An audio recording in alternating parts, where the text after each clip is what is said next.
Right, let's start our 80s Odyssey at number 10 with The Breakfast Club. John Hughes' 1985 coming-of-age drama is one of the most iconic of the era and its genre. Creating what the media dubbed the Brat Pack, the film tells the story of a group of teenagers from different high school groups who are forced to spend their Saturdays together in detention with their not-so-friendly assistant principal. The second film in James Cameron's sci-fi franchise, this is a rare example of a sequel that is as fondly remembered as the original. Sigourney Weaver returns as Ripley in this stunning piece of cinema, which 7 years after the original was well worth the wait. Stanley Kubrick's 1987 military movie is still regarded as one of the most accomplished and powerful of its genre. Charting the story of Marines as they go through a particularly harsh boot camp experience before going off to fight in Vietnam, this is a hard-hitting and truly brilliant piece of cinema.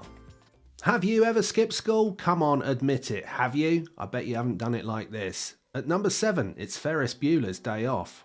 Another John Hughes film now, with this teen comedy that catapulted Matthew Broderick to fame as the titular Ferris Bueller, a high school kid in a Chicago suburb who skips school only for his day to spiral wildly out of control. Stanley Kubrick's 1980 film, based on a Stephen King novel, is a truly mesmerising piece of psychological horror, and it isn't one that anyone who has seen it will forget in a hurry. Starring Jack Nicholson in one of the roles of his life as the terrifying Jack Torrance. For those of you who believe there just aren't enough films made about archaeologists these days, firstly, this film wasn't made these days, it was made in the 80s, which is why it's on this list. But secondly, this is a film with an archaeologist in it, and he's not just any archaeologist, he's Indiana Jones. Steven Spielberg's 1981 film, starring Harrison Ford as Indiana Jones, a globe-trotting archaeologist at war with Nazis in pursuit of a lost Ark of the Covenant, was a huge hit when it was released and has gone on to remain a classic. I'll give you a clue for this one. Who are you going to call? Probably the film with the most recognisable theme tune on this list, the 1984 supernatural comedy, is one of the best known and best loved films of the decade.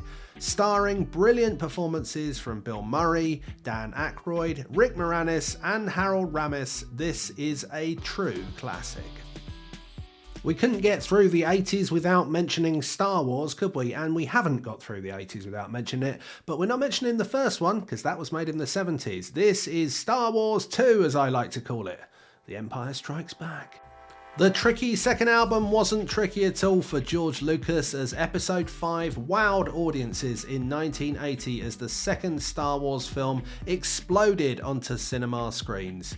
Even with all the prequels, sequels and TV series made today, it is still considered by most to be the ultimate Star Wars film. As we approach the very end, we get to number 2, which, as you'll know, comes just before number 1, and on this occasion, the film is Die Hard. Still today, this 1987 action-adventure is the bar against which all films of its genre are measured, starring Bruce Willis in his first outing as New York detective John McClane as he gets caught up in a terrorist plot. This is still loved by critics and fans alike today. Okay, here we go. The number 1 film of the 1980s is... The 1980s was a time of brilliant sci-fi, and none of them sum it up better than this 1985 work of genius starring Michael J. Fox as Marty McFly. This time-travelling adventure captures the imagination of everyone who sees it and spawned a franchise that is still very much part of popular culture today.